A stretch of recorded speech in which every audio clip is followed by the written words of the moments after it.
Okay, so now we've started to get our file structure set up with the images and we've created our home index page. The next thing we might want to do is start thinking about changing the look of our page, changing fonts, changing colors and things like that.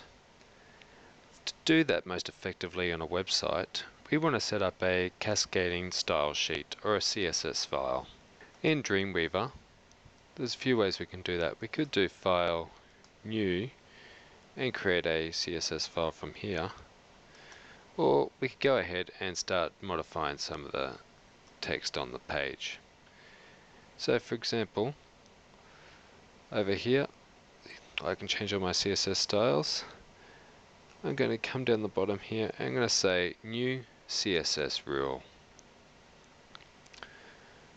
There's a few options here for a contextual selector. We can do a class, as it says there, it applies to any HTML element. An ID, which is only for one HTML element. A tag, which redefines a HTML element. And compound, which is based on something we might have selected. In this case here, I'm going to set the tag and choose a font that I want to use for everything that comes up on my site. With that selected, you see down here in this drop down box, we can choose from any of the number of tags. So we could change a paragraph, or in this case, I want to go ahead and change the body. Before we click OK, we want to make sure we come down here and change this option. It's defaulted to this document only, so that means it's only going to apply it to the home page. But I'm going to create more than my home page. I'm going to have probably about 4 or 5 different pages, and I want the same rules to apply on all my pages so they look like they belong together. I have unity within my website. So it's important to come down here and change that and create a new style sheet file. Go ahead and click OK, and you'll be prompted to choose where to save that file. I'm going to create a new folder and I'm going to call it CSS because I'm going to save all my cascading style scripts in that folder. Let's open that up and we'll give it a file name and click Save. Now we can add some properties. So in this case, for now, I'm just going to choose a font family. We have a few to choose from, so let's just go ahead and choose one here now. I'll choose that one and go ahead and click OK. And you can see it's updated and give me a preview of that font family.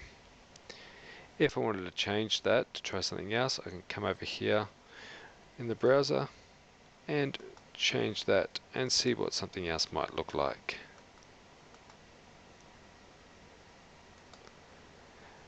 We'll just go with that one for now. The other thing we might do is we might want to set one for paragraph that sets a certain size for the font. So again, we come down here, create a new rule. We'll choose it to tag. P is already selected for paragraph, and you can see here that it's going to add it to my CSS file that I created in the last step. So I'll go ahead and I'll press OK. And in this case, choose a size. So let's have them size 12. And leave everything else as default. Go ahead and click OK. And that's changed my size. So if I ever want to change any of these, I can come up to my file up here, expand it, and there I can find all the ones that I've created. And I can adjust them as I need to.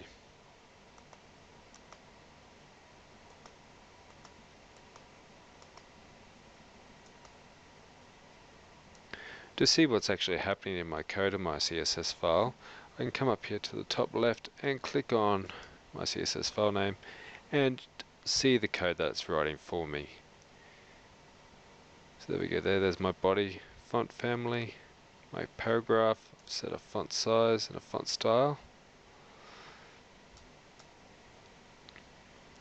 And if I wanted to fine tune it, I could actually click in here and change those manually that way.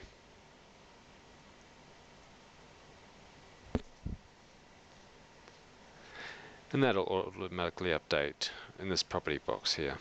So I want to edit my paragraph style to add a few more things to it. So with it selected, I can right click and edit, and over here I can change some more things. So let's go ahead and add a different font family. Let's try this one. Click OK, and it's updated the font for my paragraph.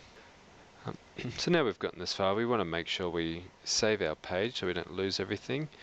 So if we go up to File, we've got a few options. We could save it. In this case here though, we've created that new CSS file, so we want to make sure we're saving all of our website. So we're going to click on Save All to save the whole website.